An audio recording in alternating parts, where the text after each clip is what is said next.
ಓಂ ಶಾಂತಿ. ತಾರೀಕು 6/2/2026 ಪ್ರಾತಃ ಮುರುಳಿ. ಮಧುರ ಮಕ್ಕಳೇ, ಇದು ಏರುವ ಕಲೆಯ ಸಮಯವಾಗಿದೆ. ಭಾರತವು ಬಡವನಿಂದ ಸಾಹುಕಾರನಾಗುತ್ತದೆ. ನೀವು ಸತ್ಯಯುಗಿ ರಾಜಧಾನಿಯ ಆಸ್ತಿಯನ್ನು ಪಡೆದುಕೊಳ್ಳಿ. ಪ್ರಶ್ನೆ: ತಂದೆಯ ಯಾವ ಬಿರುದನ್ನು ಶ್ರೀಕೃಷ್ಣನಿಗೆ ಕೊಡಲು ಸಾಧ್ಯವಿಲ್ಲ? ಉತ್ತರ: ತಂದೆಯು ಬಡವರ ಬಂಧುವಾಗಿದ್ದಾರೆ. ಶ್ರೀಕೃಷ್ಣನಿಗೆ ಈ ರೀತಿ ಹೇಳುವುದಿಲ್ಲ. ಶ್ರೀಕೃಷ್ಣನಂತೂ ಬಹಳ ಧನವಂತನಾಗಿದ್ದಾನೆ. ಅವನ ರಾಜ್ಯದಲ್ಲಿ ಎಲ್ಲರೂ ಸಾಹುಕಾರರಿರುತ್ತಾರೆ. ತಂದೆಯು ಯಾವಾಗ ಈ ಭೂಮಿಗೆ ಬರುವರೋ ಆಗ ಭಾರತವು ಎಲ್ಲದಕ್ಕಿಂತ ಬಡ ದೇಶವಾಗಿದೆ. ಭಾರತವನ್ನು ಮತ್ತೆ ಸಾಹುಕಾರನನ್ನಾಗಿ ಮಾಡುತ್ತಾರೆ. ನೀವು ಹೇಳುತ್ತೀರಿ, ನಮ್ಮ ಭಾರತವು ಸ್ವರ್ಗವಾಗಿತ್ತು, ಈಗ ಇಲ್ಲ, ಮತ್ತೆ ಆಗುವುದು. ಬಡವರ ಬಂದು ತಂದೆಯೇ ಭಾರತವನ್ನು ಸ್ವರ್ಗವನ್ನಾಗಿ ಮಾಡುತ್ತಾರೆ. ಗೀತೆ: ಕೊನೆಗೂ ಆ ದಿನ ಬಂದಿತು. ಓಂ ಶಾಂತಿ. ಮಧುರಾತಿ ಮಧುರ ಆತ್ಮೀಯ ಮಕ್ಕಳು, ಈ ಗೀತೆಯನ್ನು ಕೇಳಿದಿರಿ. ಹೇಗೆ ಆತ್ಮವು ಗುಪ್ತವಾಗಿದೆ ಮತ್ತು ಶರೀರವು ಪ್ರತ್ಯಕ್ಷವಾಗಿದೆ. ಆತ್ಮವನ್ನು ಈ ಸ್ಥೂಲ ಕಣ್ಣುಗಳಿಂದ ನೋಡಲು ಆಗುವುದಿಲ್ಲ, ನಿರಾಕಾರಿಯಾಗಿದೆ. ಅದು ಖಂಡಿತವಾಗಿಯೂ ಇದೆ, ಆದರೆ ಈ ಶರೀರದಿಂದ ಮುಚ್ಚಲ್ಪಟ್ಟಿದೆ. ಆದ್ದರಿಂದ ಆತ್ಮವು ಗುಪ್ತವೆಂದು ಹೇಳಲಾಗುತ್ತದೆ. ಆತ್ಮವೇ ಸ್ವಯಂ ಹೇಳುತ್ತದೆ, ನಾನು ನಿರಾಕಾರನಾಗಿದ್ದೇನೆ, ಇಲ್ಲಿ ಸಾಕಾರದಲ್ಲಿ ಬಂದು ಗುಪ್ತವಾಗಿದ್ದೇನೆ. ಆತ್ಮಗಳದು ನಿರಾಕಾರಿ ಪ್ರಪಂಚವಾಗಿದೆ, ಅಲ್ಲಂತೂ ಗುಪ್ತ ಮಾತಿಲ್ಲ. ಪರಮಪಿತ ಪರಮಾತ್ಮನು ಸಹ ಅಲ್ಲಿರುತ್ತಾರೆ. ಅವರಿಗೆ ಸುಪ್ರೀಂ ಎಂದು ಹೇಳಲಾಗುತ್ತದೆ. ಶ್ರೇಷ್ಠಾತಿ ಶ್ರೇಷ್ಠ ಆತ್ಮ ಅತಿ ದೂರವಿರುವ ಪರಂ ಆತ್ಮ ಆಗಿದ್ದಾರೆ. ತಂದೆಯು ತಿಳಿಸುತ್ತಾರೆ, ಹೇಗೆ ನೀವು ಗುಪ್ತವಾಗಿದ್ದೀರೋ ಹಾಗೆಯೇ ನಾನು ಸಹ ಗುಪ್ತವಾಗಿ ಬರುತ್ತೇನೆ. ನಾನು ಗರ್ಭ ಜೈಲಿನಲ್ಲಿ ಬರುವುದಿಲ್ಲ. ನನ್ನ ಹೆಸರೊಂದೇ ಶಿವ ಎಂಬುದು ನಡೆದು ಬರುತ್ತದೆ. ನಾನು ಈ ತನುವಿನಲ್ಲಿ ಬರುತ್ತೇನೆ, ಆಗಲೂ ನನ್ನ ಹೆಸರು ಬದಲಾಗುವುದಿಲ್ಲ. ಇವರ ಬ್ರಹ್ಮ ಆತ್ಮದ ಯಾವ ಶರೀರವಿದೆಯೋ ಇದರ ಹೆಸರು ಬದಲಾಗುತ್ತದೆ. ನನಗೆ ಶಿವನೆಂದೇ ಹೇಳುತ್ತಾರೆ. ಎಲ್ಲ ಆತ್ಮರ ತಂದೆಯಾಗಿದ್ದೇನೆ.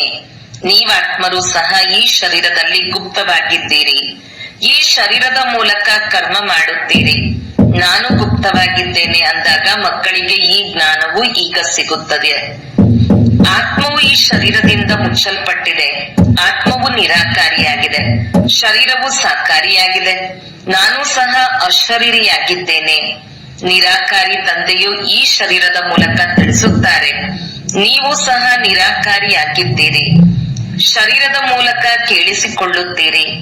ನಿಮಗೆ ತಿಳಿದಿದೆ, ತಂದೆಯು ಭಾರತವನ್ನು ಪುನಃ ಬಡದೇಶದಿಂದ ಸಾಹುಕಾರನನ್ನಾಗಿ ಮಾಡಲು ಬಂದಿದ್ದಾರೆ.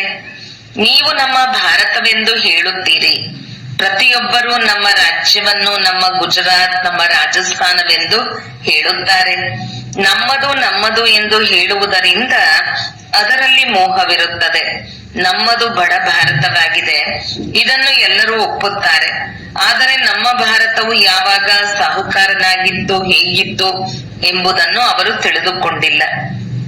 ನೀವು ಮಕ್ಕಳಿಗೆ ಬಹಳ ನಶೆ ಇದೆ, ನಮ್ಮ ಭಾರತವಂತೂ ಬಹಳ ಸಾಹುಕಾರನಾಗಿತ್ತು, ದುಃಖದ ಮಾತಿರಲಿಲ್ಲ. ಸತ್ಯಯುಗದಲ್ಲಿ ಯಾವುದೇ ಇನ್ನೊಂದು ಧರ್ಮವಿರಲಿಲ್ಲ, ಒಂದೇ ದೇವಿ ದೇವತಾ ಧರ್ಮವಿತ್ತು. ಇದು ಯಾರಿಗೂ ತಿಳಿದಿಲ್ಲ. ಈ ವಿಶ್ವದ ಚರಿತ್ರೆ ಭೂಗೋಳವನ್ನು ಯಾರೂ ತಿಳಿದುಕೊಂಡಿಲ್ಲ. ನೀವೀಗ ಚೆನ್ನಾಗಿ ತಿಳಿದುಕೊಳ್ಳುತ್ತೀರಿ. ನಮ್ಮ ಭಾರತವು ಬಹಳ ಸಾಹುಕಾರ ಆಗಿತ್ತು, ಈಗ ಬಡ ಆಗಿದೆ. ಈಗ ಪುನಃ ಸಾಹುಕಾರನ್ನಾಗಿ ಮಾಡಲು ತಂದೆಯು ಬಂದಿದ್ದಾರೆ. ಭಾರತವು ಸತ್ಯಯುಗದಲ್ಲಿ ಬಹಳ ಸಾಹುಕಾರ ಇದ್ದಾಗ ದೇವಿ ದೇವತೆಗಳ ರಾಜ್ಯವಿತ್ತು. ಮತ್ತೆ ಆ ರಾಜ್ಯವು ಎಲ್ಲಿ ಹೋಯಿತು, ಇದನ್ನು ಯಾರೂ ತಿಳಿದುಕೊಂಡಿಲ್ಲ. ಋಷಿ ಮುನಿ ಮೊದಲಾದವರು ಸಹ ನಾವು ರಚಯಿತ ಮತ್ತು ರಚನೆಯನ್ನು ತಿಳಿದುಕೊಂಡಿಲ್ಲವೆಂದು ಹೇಳುತ್ತಿದ್ದರು. ತಂದೆಯು ತಿಳಿಸುತ್ತಾರೆ, ಸತ್ಯಯುಗದಲ್ಲಿಯೂ ಸಹ ದೇವಿ ದೇವತೆಗಳಿಗೆ ರಚಯಿತ ಮತ್ತು ರಚನೆಯ ಆದಿ ಮಧ್ಯ ಅಂತ್ಯದ ಜ್ಞಾನವಿರಲಿಲ್ಲ. ಒಂದು ವೇಳೆ ಅವರಿಗೆ ಸಹ ನಂತರದಲ್ಲಿ ನಾವು ಏಣಿಯನ್ನು ಎಳೆಯುತ್ತಾ ಕಲಿಯುಗಕ್ಕೆ ಹೋಗುತ್ತೇವೆ ಎಂಬ ಜ್ಞಾನವು ಇದ್ದಿದ್ದರೆ ಅಲ್ಲಿನ ರಾಜ್ಯ ಪದವಿಯ ಸುಖವು ಇರುತ್ತಿರಲಿಲ್ಲ, ಚಿಂತೆಯಾಗಿ ಬಿಡುತ್ತಿತ್ತು. ನಾವು ಸತೋಪ್ರಧಾನರಾಗಿದ್ದೇವೆ, ಈಗ ಪುನಃ ಸತೋಪ್ರಧಾನರಾಗುವುದು ಹೇಗೆ ಎಂದು ಚಿಂತೆಯಾಗಿದೆ. ನಾವಾತ್ಮರು ಯಾರು ನಿರಾಕಾರಿ ಪ್ರಪಂಚದಲ್ಲಿದ್ದೇವೆ, ಅಲ್ಲಿಂದ ಹೀಗೆ ಸುಖಧಾಮದಲ್ಲಿ ಬಂದೆವು ಎಂಬ ಜ್ಞಾನವೂ ಇದೆ. ನಾವೀಗ ಏರುವ ಕಲೆಯಲ್ಲಿದ್ದೇವೆ. ಇದು 84 ಜನ್ಮಗಳ ಏಣಿಯಾಗಿದೆ. ಡ್ರಾಮಾನುಸಾರ ಪ್ರತಿಯೊಬ್ಬ ಪಾತ್ರಧಾರಿಯು ನಂಬರ್ ವಾರ್ ತಮ್ಮ ತಮ್ಮ ಸಮಯದಲ್ಲಿ ಬಂದು ಪಾತ್ರವನ್ನು ಅಭಿನಯಿಸುತ್ತಾರೆ. ಬಡವರ ಬಂಧು ಎಂದು ಯಾರಿಗೆ ಹೇಳಲಾಗುತ್ತದೆ ಎಂಬುದನ್ನು ನೀವೀಗ ತಿಳಿದುಕೊಂಡಿದ್ದೀರಿ. ಇದು ಪ್ರಪಂಚದವರೆಗೆ ಗೊತ್ತಿಲ್ಲ. ಗೀತೆಯಲ್ಲಿಯೂ ಕೇಳಿದಿರಿ, ಕೊನೆಗೂ ಆ ದಿನ ಬಂದಿತ್ತು. ಯಾವ ದಿನದ ಮಾರ್ಗವನ್ನು ಕಾಯುತ್ತಿದ್ದೆವು? ಎಲ್ಲಾ ಭಕ್ತರು ಭಗವಂತನು ಯಾವಾಗ ಬಂದು ನಾವು ಭಕ್ತರನ್ನು ಭಕ್ತಿ ಮಾರ್ಗದಿಂದ ಬಿಡಿಸಿ ಸದ್ಗತಿಯಲ್ಲಿ ಕರೆದುಕೊಂಡು ಹೋಗುತ್ತಾರೆ ಎಂಬುದನ್ನು ಈಗ ತಿಳಿದುಕೊಂಡಿದ್ದೇವೆ. ಇದು ಪ್ರಪಂಚದವರಿಗೆ ಗೊತ್ತಿಲ್ಲ. ಗೀತೆಯಲ್ಲಿಯೂ ಕೇಳಿದಿರಿ, ಕೊನೆಗೂ ಆ ದಿನ ಇಂದು ಬಂದಿತು. ಯಾವ ದಿನದ ಮಾರ್ಗವನ್ನು ಕಾಯುತ್ತಿದ್ದೆವೋ, ಎಲ್ಲಾ ಭಕ್ತರು ಭಗವಂತನನ್ನು ಯಾವಾಗ ಬಂದು ನಾವು ಭಕ್ತರನ್ನು ಈ ಭಕ್ತಿ ಮಾರ್ಗದಿಂದ ಬಿಡಿಸಿ ಸದ್ಗತಿಯಲ್ಲಿ ಕರೆದುಕೊಂಡು ಹೋಗುತ್ತಾರೆ ಎಂಬುದನ್ನು ಈಗ ತಿಳಿದುಕೊಂಡಿದ್ದೇವೆ. ತಂದೆಯು ಪುನಃ ಈ ಶರೀರದಲ್ಲಿ ಬಂದು ಬಿಟ್ಟಿದ್ದಾರೆ. ಶಿವ ಜಯಂತಿಯನ್ನು ಆಚರಿಸುತ್ತಾರೆ ಅಂದ ಮೇಲೆ ಅವಶ್ಯಕವಾಗಿ ಬರುತ್ತಾರೆ. ಕೃಷ್ಣನ ತನುವಿನಲ್ಲಿ ಬರುತ್ತಾರೆ ಎಂದಲ್ಲ. ತಂದೆಯು ತಿಳಿಸುತ್ತಾರೆ, ಕೃಷ್ಣನ ಆತ್ಮವು ಸಹ 84 ಜನ್ಮಗಳನ್ನು ಪಡೆದುಕೊಂಡಿದ್ದಾರೆ. ಅವರ ಬಹಳ ಜನ್ಮಗಳ ಅಂತಿಮ ಜನ್ಮವಾಗಿದೆ. ಯಾರು ಮೊದಲಿನ ನಂಬರಿನಲ್ಲಿದ್ದರೋ ಅವರೇ ಈಗ ಅಂತ್ಯದಲ್ಲಿದ್ದಾರೆ. ತತತ್ವಂ. ನಾನಂತೂ ಅವರ ಸಾಧಾರಣ ತನುವಿನಲ್ಲಿ ಬರುತ್ತೇನೆ. ಬಂದು ನಿಮಗೆ ನೀವು ಹೇಗೆ 84 ಜನ್ಮಗಳನ್ನು ಪಡೆದುಕೊಂಡಿದ್ದೀರಿ ಎಂಬುದನ್ನು ತಿಳಿಸುತ್ತೇನೆ. ಏಕ್ ಓಂಕಾರ್ ಪರಂಪಿತ ಪರಮಾತ್ಮ ತಂದೆಯಾಗಿದ್ದಾರೆ. ಅವರು ಅವಶ್ಯಕವಾಗಿ ಮನುಷ್ಯರಿಂದ ದೇವತೆಗಳನ್ನಾಗಿ ಮಾಡುವವರಾಗಿದ್ದಾರೆ ಎಂಬುದನ್ನು ಸರ್ದಾರರು ಸಹ ಹೇಳುತ್ತಾರೆ. ಅಂದ ಮೇಲೆ ನಾವೇಕೆ ದೇವತೆಗಳಾಗಬಾರದು? ಯಾರು ದೇವತೆಗಳಾಗಿದ್ದರೂ ಅವರು ಒಮ್ಮೆಲೇ ತಿಳಿದುಕೊಂಡು ಬಿಡುತ್ತಾರೆ. ಯಾರೊಬ್ಬರು ತಮ್ಮನ್ನು ದೇವಿ ದೇವತಾ ಧರ್ಮದವರೆಂದು ತಿಳಿದುಕೊಳ್ಳುವುದಿಲ್ಲ. ಮತ್ತೆಲ್ಲಾ ಧರ್ಮಗಳ ಚರಿತ್ರೆಯು ಚಿಕ್ಕದಾಗಿದೆ. ಕೆಲವರದು 500 ವರ್ಷಗಳದು, ಇನ್ನು ಕೆಲವರದು 1250 ವರ್ಷಗಳ ಚರಿತ್ರೆ ಇದೆ. ಆದರೆ ನಿಮ್ಮದು 5000 ವರ್ಷಗಳ ಚರಿತ್ರೆಯಾಗಿದೆ. ದೇವತಾ ಧರ್ಮದವರೇ ಸ್ವರ್ಗದಲ್ಲಿ ಬರುತ್ತಾರೆ, ಅನ್ಯ ಧರ್ಮಗಳು ಬರುವುದೇ ಕೊನೆಯಲ್ಲಿ ಅಂದಾಗ ದೇವತಾ ಧರ್ಮದವರು ಸಹ ಡ್ರಾಮಾನುಸಾರ ಅನ್ಯ ಧರ್ಮಗಳಲ್ಲಿ ಹೋಗಿ ಸೇರಿದ್ದಾರೆ. ಅವರು ಮತ್ತೆ ತಮ್ಮ ತಮ್ಮ ಧರ್ಮಕ್ಕೆ ಹಿಂತಿರುಗಿ ಬರುತ್ತಾರೆ. ತಂದೆಯು ತಿಳಿಸುತ್ತಾರೆ, ಮಕ್ಕಳೇ, ನೀವಂತೂ ವಿಶ್ವದ ಮಾಲೀಕರಾಗಿದ್ದೀರಿ. ನೀವು ಸಹ ತಿಳಿದುಕೊಳ್ಳುತ್ತೀರಿ, ತಂದೆಯು ಸ್ವರ್ಗ ಸ್ಥಾಪನೆ ಮಾಡುವವರಾಗಿದ್ದಾರೆ ಅಂದ ಮೇಲೆ ನಾವೇಕೆ ಸ್ವರ್ಗದಲ್ಲಿರಬಾರದು? ತಂದೆಯಿಂದ ಖಂಡಿತ ಆಸ್ತಿಯನ್ನು ಪಡೆದುಕೊಳ್ಳುತ್ತೇವೆ. ಇದರಿಂದಲೇ ಇವರು ನಮ್ಮ ಧರ್ಮದವರೆಂದು ಸಿದ್ಧವಾಗುತ್ತದೆ. ಯಾರು ಈ ಧರ್ಮದವರಲ್ಲವೋ ಅವರು ಬರುವುದೇ ಇಲ್ಲ. ಪರಧರ್ಮದಲ್ಲಿ ಏಕೆ ಹೋಗಬೇಕೆಂದು ಹೇಳುತ್ತಾರೆ. ನೀವು ಮಕ್ಕಳು ತಿಳಿದುಕೊಂಡಿದ್ದೀರಿ, ಹೊಸ ಪ್ರಪಂಚದಲ್ಲಿ ದೇವತೆಗಳಿಗೆ ಬಹಳ ಸುಖವಿತ್ತು. ಚಿನ್ನದ ಮಹಲು ಇತ್ತು. ಸೋಮನಾಥ ಮಂದಿರದಲ್ಲಿ ಎಷ್ಟೊಂದು ಚಿನ್ನವಿತ್ತು. ಈ ರೀತಿ ಮತ್ಯಾವುದೇ ಧರ್ಮವೂ ಇರುವುದೇ ಇಲ್ಲ.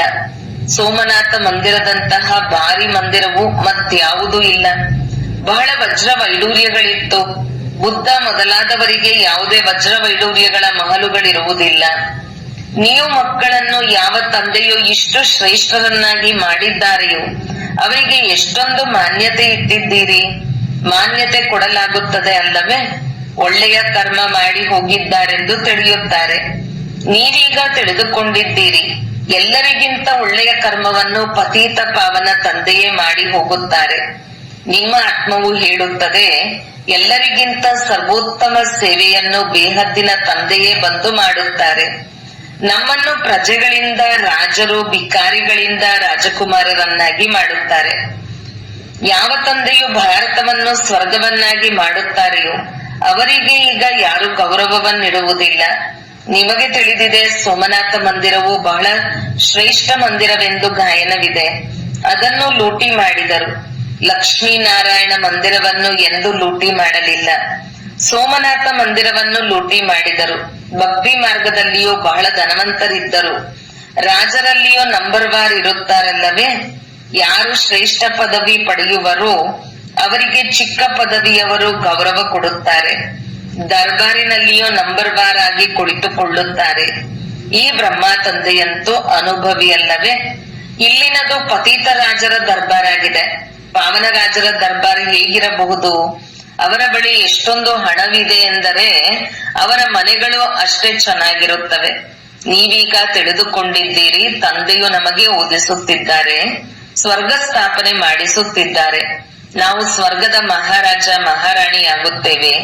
ನಂತರ ಕೆಳಗಿಳಿಯುತ್ತಾ ಇಳಿಯುತ್ತಾ ಭಕ್ತರಾದಾಗ ಮೊಟ್ಟ ಮೊದಲು ಶಿವ ತಂದೆಯ ಪೂಜಾರಿಗಳಾಗುತ್ತೇವೆ. ಯಾರು ಸ್ವರ್ಗದ ಮಾಲೀಕರನ್ನಾಗಿ ಮಾಡಿದರೋ ಅವರಿಗೆ ಪೂಜೆ ಮಾಡುತ್ತೇವೆ. ಅವರು ನಮ್ಮನ್ನು ಬಹಳ ಸಾಹುಕಾರನನ್ನಾಗಿ ಮಾಡುತ್ತಾರೆ. ಈಗ ಇದು ಎಷ್ಟು ಬಡ ಭಾರತವಾಗಿದೆ.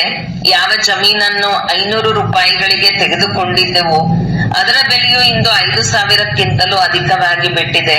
ಇದೆಲ್ಲವೂ ಆರ್ಟಿಫಿಷಿಯಲ್ ಬೆಲೆಯಾಗಿದೆ. ಸತ್ಯಯುಗದಲ್ಲಂತೂ ಧರಣಿಗೆ ಬೆಲೆ ಕಟ್ಟಬೇಕಾಗಿಲ್ಲ. ಯಾರಿಗೆಷ್ಟು ಬೇಕೋ ಅಷ್ಟು ತೆಗೆದುಕೊಳ್ಳಬಹುದು. ಬಹಳಷ್ಟು ಜಮೀನಿರುವುದು. ಸಿಹಿ ನೀರಿನ ನದಿಗಳ ತೀರದಲ್ಲಿ ನಮ್ಮ ಮಹಲುಗಳಿರುತ್ತವೆ. ಬಹಳ ಕೆಲವರೇ ಮನುಷ್ಯರಿರುತ್ತಾರೆ.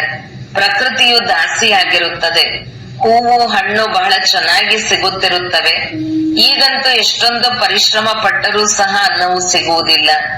ಮನುಷ್ಯರು ಬಹಳ ಹಸಿವು ಬಾಯಾರಿಕೆಯಲ್ಲಿ ಸಾಯುತ್ತಾರೆ ಅಂದಾಗ ಗೀತೆಯನ್ನು ಕೇಳುತ್ತಿದ್ದಂತೆಯೇ ನೀವು ರೋಮಾಂಚನವಾಗಿ ನಿಂತು ಬಿಡಬೇಕು. ತಂದೆಗೆ ಬಡವರ ಬಂಧು ಎಂದು ಹೇಳುತ್ತಾರೆ. ಬಡವರ ಬಂಧುವಿನ ಅರ್ಥವನ್ನು ತಿಳಿದುಕೊಂಡಿರಲ್ಲವೇ? ಯಾರನ್ನು ಸಾಹುಕಾರರನ್ನಾಗಿ ಮಾಡುತ್ತಾರೆ? ಅವಶ್ಯಕವಾಗಿ ಎಲ್ಲಿಯೋ ಬಂದು ಅವರನ್ನು ಸಾಹುಕಾರರನ್ನಾಗಿ ಮಾಡುವರಲ್ಲವೇ? ಮಕ್ಕಳು ತಿಳಿದುಕೊಂಡಿದ್ದೀರಿ, ನಾವು ಪಾವನರಿಂದ ಪತೀತರಾಗುವುದರಲ್ಲಿ 5,000 ವರ್ಷಗಳು ಹಿಡಿಸುತ್ತದೆ. ಈಗ ಪುನಃ ತಂದೆಯು ಪತೀತರಿಂದ ಪಾವನರನ್ನಾಗಿ ಮಾಡುತ್ತಾರೆ, ಶ್ರೇಷ್ಠಾತಿ ಶ್ರೇಷ್ಠರನ್ನಾಗಿ ಮಾಡುತ್ತಾರೆ. 1 ಸೆಕೆಂಡಿನಲ್ಲಿ ಜೀವನ್ಮುಕ್ತಿ ಸಿಕ್ಕಿಬಿಡುತ್ತದೆ. ಬಾಬಾ ನಾನು ನಿಮ್ಮವನಾಗಿದ್ದೇನೆಂದು ಹೇಳುತ್ತಾರೆ. ತಂದೆಯು ತಿಳಿಸುತ್ತಾರೆ, ನೀವು ವಿಶ್ವದ ಮಾಲೀಕರಾಗಿದ್ದೀರಿ. ಮಗುವಿನ ಜನ್ಮವಾಯಿತೆಂದರೆ ವಾರಸುದಾರನಾದರು ಎಷ್ಟೊಂದು ಖುಷಿಯಾಗುತ್ತದೆ. ಹೆಣ್ಣು ಮಗುವಾದರೆ ನೋಡುತ್ತಿದ್ದಂತೆಯೇ ಚೆಹರೆಯು ಇಳಿದು ಹೋಗುತ್ತದೆ. ಇಲ್ಲಂತೂ ಎಲ್ಲ ಆತ್ಮರು ಮಕ್ಕಳಾಗಿದ್ದಾರೆ. ಈಗ ಅರ್ಥವಾಗಿದೆ. ನಾವು ಪ್ರತಿ 5,000 ವರ್ಷಗಳ ಮೊದಲು ಸ್ವರ್ಗದ ಮಾಲೀಕರಾಗಿದ್ದೆವು. ತಂದೆಯು ಆ ರೀತಿ ಮಾಡಿದ್ದರು.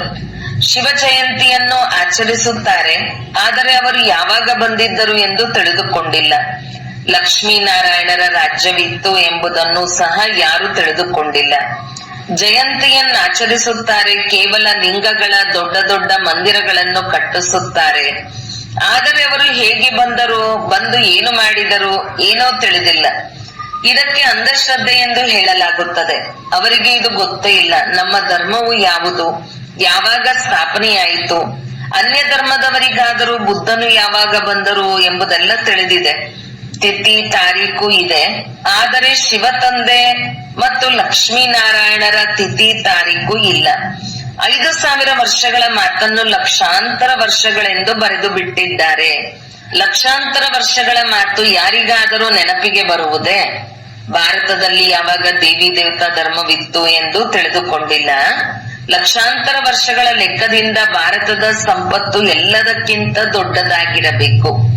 ಭಾರತದ ಜಮೀನು ಎಲ್ಲದಕ್ಕಿಂತ ದೊಡ್ಡದಾಗಿರಬೇಕು.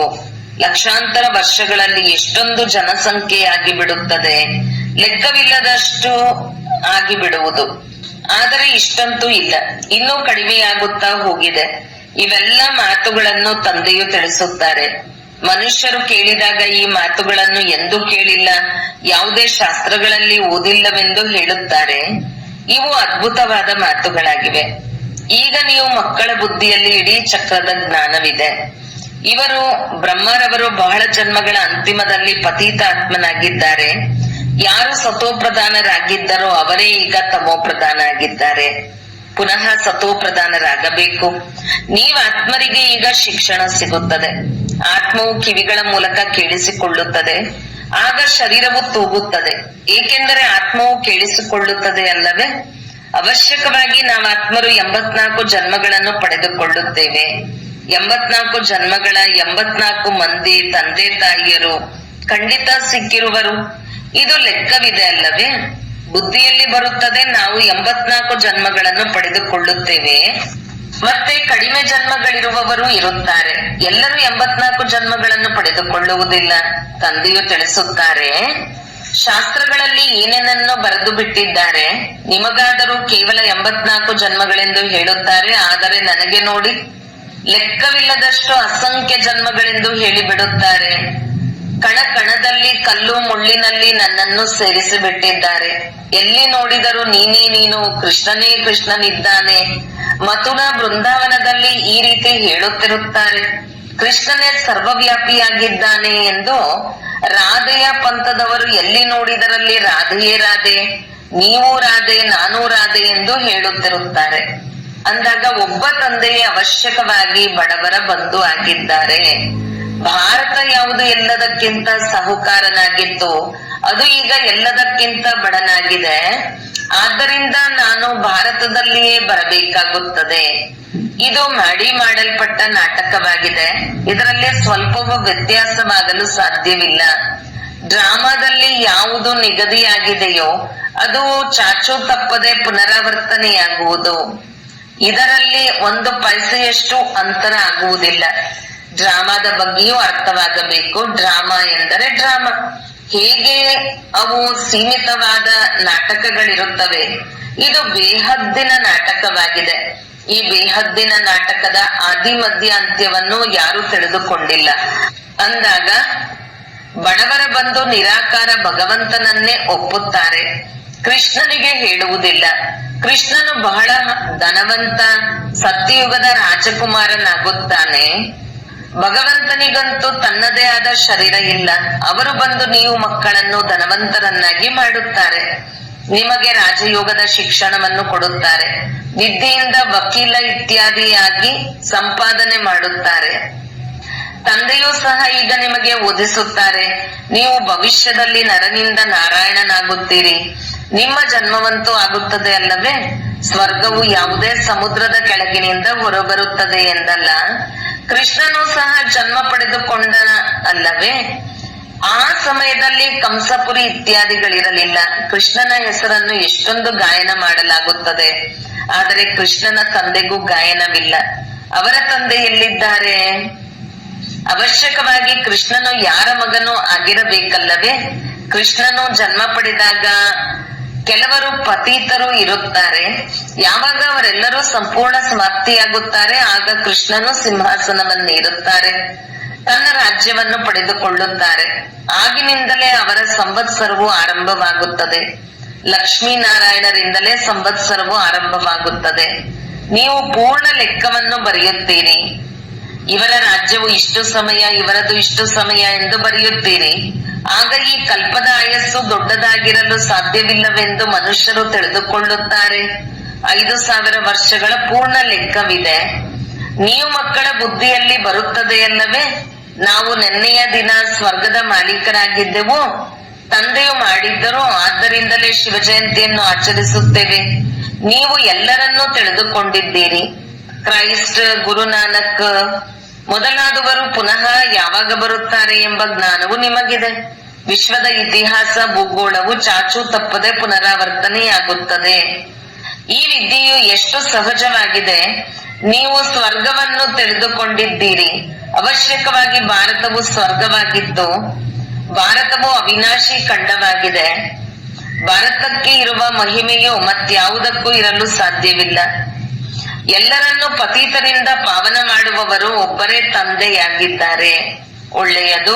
ಮಧುರಾತಿ ಮಧುರ ಅಗಲಿ ಹೋಗಿ ಮರಳಿ ಸಿಕ್ಕಿರುವ ಮಕ್ಕಳ ಪ್ರತಿ ಮಾತಾಪಿತಾ ಬಾಬ್ದಾದರವರ ನೆನಪು, ಪ್ರೀತಿ ಹಾಗೂ ಸುಪ್ರಭಾತ.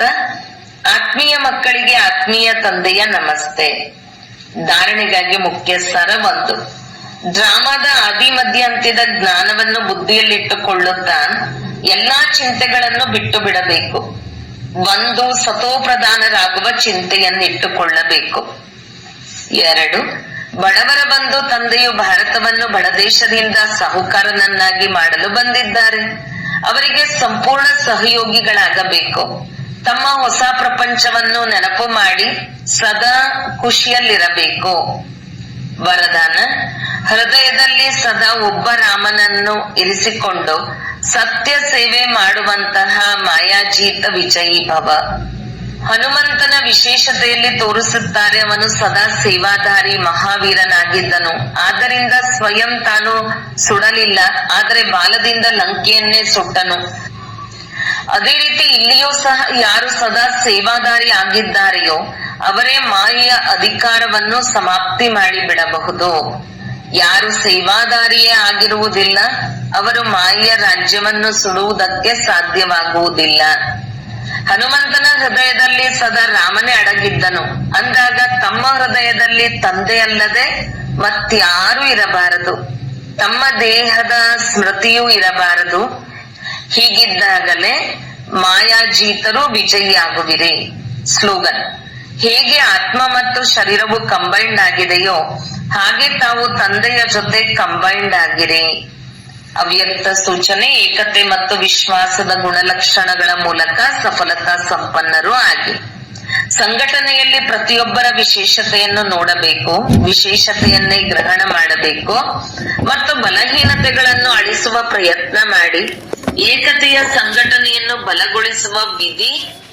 ಹೇಗೆ ನೀವು ಎಲ್ಲರ ಎದ್ದೇಳುವುದು, ಮಾತನಾಡುವುದು, ನಡೆಯುವುದು